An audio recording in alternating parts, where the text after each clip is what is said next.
नमस्कार मंडळी. पुन्हा एकदा तुमच्या समोर घेऊन आले आहे ज्योतिष विषयक व्हिडिओ.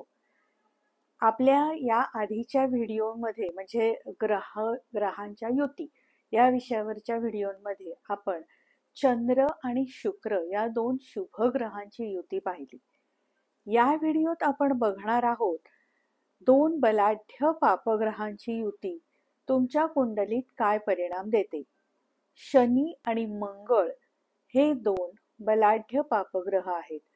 त्यामुळे तुमच्या कुंडलीत जर शनी आणि मंगळ यांची युती असेल तर ती काय परिणाम देते हे आपण आज पाहणार आहोत. जसं की शनी आणि मंगळ मी म्हटलं की दोन्ही पापग्रह आहेत आणि अतिशय बलाढ्य आहेत. म्हणजे आपल्या संपूर्ण कुंडलीत कर्माची फळं देणारा ग्रह शनी आहे. तसंच मंगळही अनेक अनिष्ट फळं देत असतो आणि हे दोन ग्रह आपल्या कुंडलीवर भरपूर पुष्कळ प्रभाव टाकत असतात. त्यामुळे अर्थातच यांची युतीही तुमच्या कुंडलीवर खूप परिणाम घडवून आणणार आहे. आणि जे आपण युतीचे परिणाम बघू ते हा एखादा ग्रह जरी एखाद्या स्थानी असेल तरीही त्याचे ते अशुभ परिणाम मिळतातच मिळतात. तर आपण बघूया की प्रथमतः शनी आणि मंगळ यांचे स्वभाव काय आहेत. मंगळाचा स्वभाव यापूर्वी पण आपण थोडाफार पाहिला आहे की मंगळ हा तापट ग्रह आहे, स्नायूंची ताकद दाखवणारा ग्रह आहे.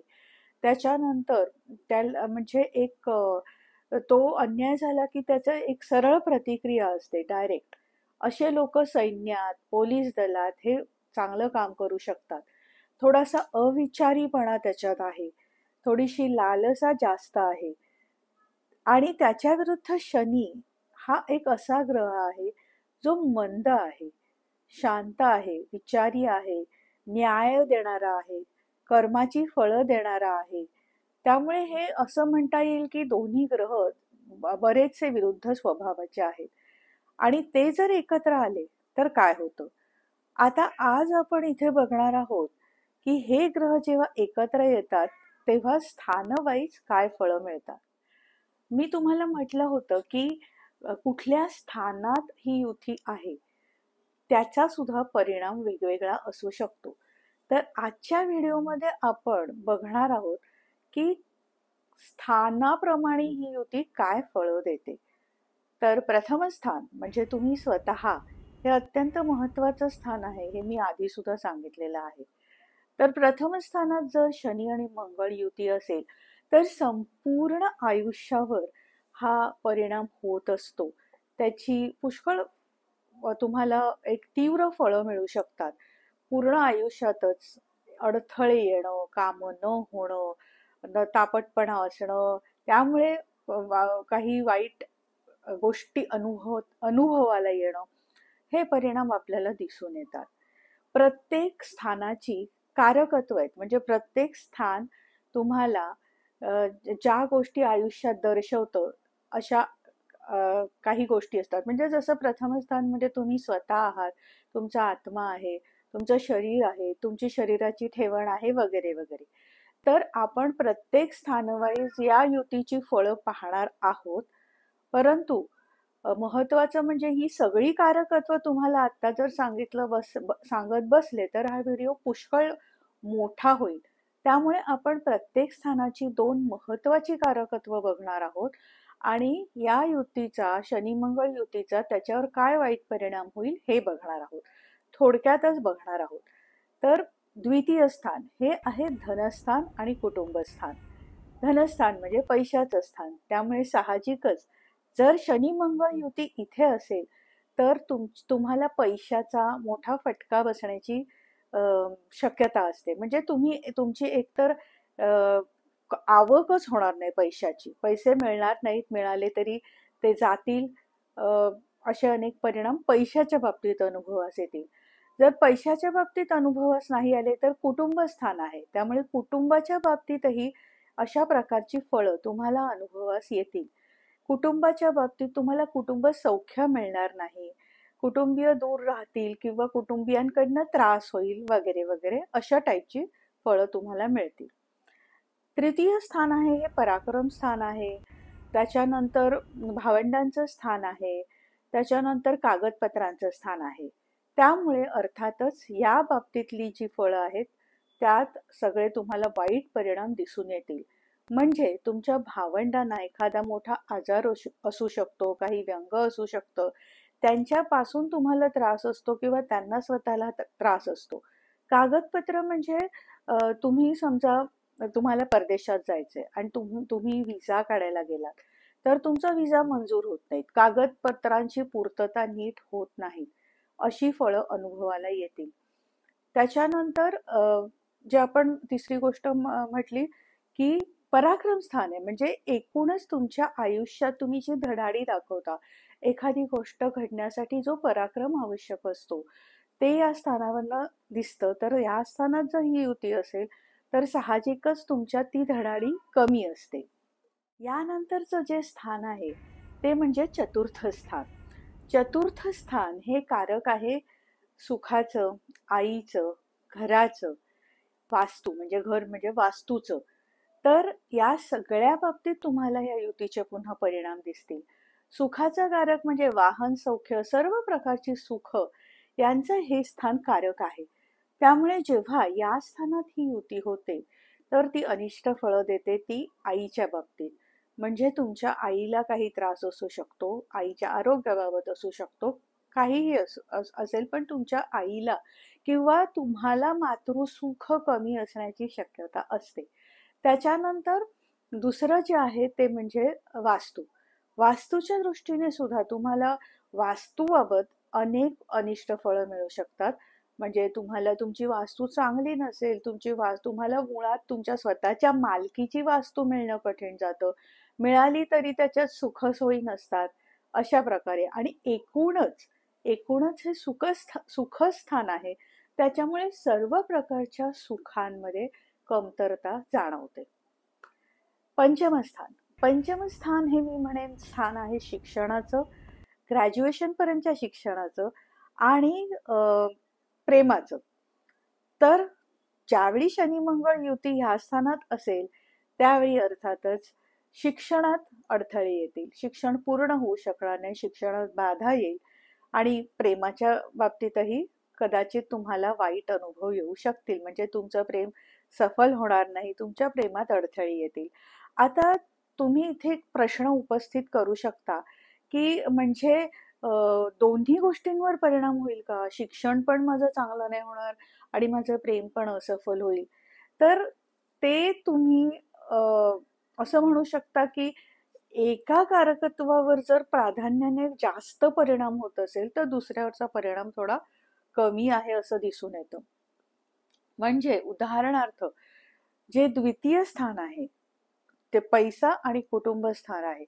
जर तुम्हाला शनी मंगळ युती या स्थानात असूनही पैशाची आवक जर चांगली असेल, जर तुम्ही चांगला पैसा कमवत असाल, तर तुमचं कुटुंबाचं जे आहे काही कुटुंबावर होणारे परिणाम आहेत हे जास्त वाईट फळं देतात. म्हणजे कुटुंब सुख नसेल, कुटुंबाला त्रास असेल, अशा प्रकारचे परिणाम जास्त दिसून येतील. म्हणजे कुठल्या तरी एका कारकत्वाबाबत ही शनी मंगळ युती खूप जास्त प्रमाणात अनिष्ट फळं देईल आणि तितका जास्त परिणाम मग दुसऱ्या कारकत्वावर दिसून येणार नाही. ठीक आहे, इथपर्यंत जर तुम्हाला समजत असेल तर आपण पुढे जाऊया. त्याच्यानंतर आहे पंचम स्थानानंतर आहे षष्ठ स्थान, सहावं स्थान आहे नोकरी आणि रोग दर्शवणारं स्थान. तर जेव्हा ह्या स्थानात युती असेल तेव्हा अर्थातच तुम्हाला अनेक रोगांचा सामना करावा लागेल, सतत आजारपण असेल किंवा मग तुमच्या नोकरीबाबत तुम्हाला समस्या असू शकतात. त्यानंतरचं स्थान आहे सप्तम स्थान आहे विवाहाचं स्थान, पार्टनरशिपचं स्थान आहे. तर तुम्हाला जेव्हा या स्थानात शनी मंगळ युती आहे तेव्हा याबाबतची वाईट फळं मिळू शकतात. म्हणजे तुमचा विवाह सफल होणार नाही. आणि म्हणूनच जेव्हा मंगळ आहे असं म्हणतात त्यावेळी सप्तम स्थानात मंगळ असतो, त्यावेळी विवाहाचं सुख नसतं. माझ्या मंगळाविषयीच्या म्हणजे मला मंगळ आहे का ह्या विषयीच्या व्हिडिओची लिंक पण मी तुम्हाला डिस्क्रिप्शन बॉक्समध्ये देईन, म्हणजे तुम्हाला समजून येईल. आणि त्यात तिथे पुन्हा शनी असेल तर त्या वाईट फळांमध्ये, अनिष्ट फळांमध्ये अजूनच भर पडेल, अजूनच त्रास वाढेल. त्याच्यानंतर दुसरा जे मी कारकत्व सांगितलं पार्टनरशिपचं, म्हणजे विवाह ही पण एक पार्टनरशिपच आहे. नवरा आणि बायको पार्टनर्स आहेत. पण धंद्यातली पार्टनरशिप, बिझनेस मधली पार्टनरशिप जर तुम्ही करणार असाल आणि ह्या स्थानात जर शनी आणि मंगळ हे बलाढ्य पापग्रह असतील तर तुम्ही थोडा विचार करा पार्टनरशिप करायची की नाही याबाबत, आणि सावध व्हा. त्याच्यानंतर अष्टमस्थान. अष्टमस्थान आपण म्हणतो ते म्हणजे मोक्षाचं स्थान आहे किंवा मृत्यूचं स्थान आहे. तर ऑफकोर्स या बाबतीत पण इथे मंगळ जेव्हा असेल तेव्हा अशी फळं दिसून येतात की त्या व्यक्तीला ऍक्सिडेंट्स होण्याची जास्त शक्यता असते. शनी जो आहे तो सावकाश म्हणजे पटकन मृत्यू देणारा नाहीये, तो हळूहळू करून अतिशय यातनामय मृत्यू कदाचित देऊ शकेल. अशा प्रकारची फळं अनुभवाला येतील. पण मी जसं म्हटलं मोक्षाचं स्थान आहे, त्यामुळे जेव्हा शनी येथे असतो तेव्हा तो चांगला आहे, कारण शनी हा मोक्षाचा ग्रह आहे, शनी हा मोक्षाकडे नेणारा ग्रह आहे. पुन्हा तुम्ही माझा व्हिडिओ बघू शकाल 7.5 बाबतचा, त्याची लिंक मी तुम्हाला खाली डिस्क्रिप्शन बॉक्समध्ये देईनच. आता अष्टम स्थानानंतर जे स्थान आहे नवम स्थान, ते आहे धर्मस्थान, भाग्यस्थान. इथे जेव्हा शनी मंगळ असतात तेव्हा व्यक्तीच्या अर्थातच धर्माबद्दलच्या, देवाबाबतच्या ज्या भावना असतात, विचार असतात, ते काहीसे न देवाला न मानणारे, धर्माला न मानणारे, त्याच्या विरुद्ध वर्तन करणारे अशा प्रकारचे असू शकतात. त्याच्यामुळे आणि शिवाय हे तुमचं भाग्यस्थान आहे, म्हणजे पुन्हा तुमच्या ओव्हरऑल भाग्यावर पण ह्याचा परिणाम होतो आणि भाग्यात कुठेतरी कमतरता येते. त्यानंतर येतं ते दशमस्थान. दशमस्थानाबाबत आपण म्हणू त्याचं कारकत्व आहे तुमचं प्रोफेशन, तुमचं कार्यक्षेत्र याबाबतचं स्थान आहे, तसंच पितृस्थान आहे. त्याच्यामुळे जेव्हा ह्या ठिकाणी शनी मंगळ असतो त्यावेळी अर्थातच तुमच्या एकूणच एक कार्यक्षेत्रावर वाईट परिणाम, करिअरवर वाईट परिणाम घडून येऊ शकतो. तुमची करिअर तितकीशी चांगली जात नाही, तिथे अडथळे येतात, त्रास होतात. पितृस्थान असल्यामुळे अर्थातच वडिलांना त्रास होतो, वडिलांचं सुख नशिबात नसू शकतं. दशमस्थानानंतर आहे ते 11वं स्थान, लाभस्थान. नावावरूनच लक्षात येतं विविध प्रकारचे लाभ याच्यातून दर्शवले जातात. आता जेव्हा लाभस्थानातच शनी मंगळ आला तर काय होणार? अर्थातच तुम्हाला कुठल्याही गोष्टीचे लाभ होणं कठीण होऊन बसतं. आता लाभ म्हणजे नक्की काय? तर नोकरी मिळणं हा तुम्हाला होणारा लाभ आहे, लग्न होणं हा तुम्हाला होणारा लाभ आहे, पैसा मिळणं हा सुद्धा तुम्हाला होणारा लाभ आहे. सगळे लाभ आहेत. तुम्हाला चांगल्या गोष्टी मिळणं हे या लाभस्थानावरून दर्शवलं जातं. आणि जेव्हा शनी मंगळ इथे असेल तेव्हा अर्थातच हे लाभ तुम्हाला मिळण्यात अडचणी येतील किंवा त्रास होईल. त्याच्यानंतरचं आहे व्ययस्थान, 12वं स्थान जे आहे व्ययस्थान, हे पण पुन्हा नावावरूनच तुम्हाला कळेल. व्ययस्थान म्हणजे व्यय दर्शवणारं स्थान, तुमच्या आयुष्यातले खर्च दर्शवणारं स्थान. तसंच या स्थानाचं दुसरं कारकत्व आहे परदेशगमन दर्शवणारं स्थान. इतरही अनेक कारकत्व आहेत. सध्या आपण प्रत्येक स्थानाच्या या एक एक दोन दोनच कारकत्वाचा विचार करणार आहोत, कारण सगळ्या कारकत्वांचा विचार करायला गेलं तर पुन्हा मी म्हटलं तसं व्हिडिओ मोठा होईल आणि समजण्यातही अडचण येईल, कारण एकाच वेळी सगळ्या गोष्टी समजणं थोडंसं कठीण जातं. तर 11वं स्थान जे 12वं स्थान जे मी म्हटलं ते तिथे जर शनी मंगळ युती असेल तर अर्थातच त्याच्या कारकत्वाबाबत सुद्धा त्रास होणार. म्हणजे जसं की पुन्हा मंगळ आहे म्हणतो आपण ज्याला, तिथे ह्या ठिकाणी मंगळ असणं वाईट. आणि त्याच्यानंतर जे परदेशगमन योग जे इच्छुक असतील त्यांना ते कठीण जाईल. त्याच्यानंतर खर्च जास्त होईल, व्यक्ती खर्चिक असेल, ती खर्च जास्त करेल. अशा रीतीने आपण ह्या सर्व 12 घरांमधले, स्थानांमधले या युतीचे परिणाम काय होतील हे पाहिले.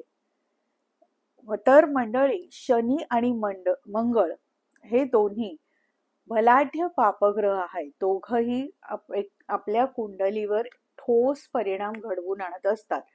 आणि चांगले आणि वाईटही, मी असं म्हणणार नाही की फक्त वाईटच परिणाम होतात, कारण इतर अनेक गोष्टींवर पण अवलंबून आहे. जर ते शनी योग्य ठिकाणी असेल, बलवान असेल, तर तो चांगली फळंही देतो. तसंच मंगळाचे.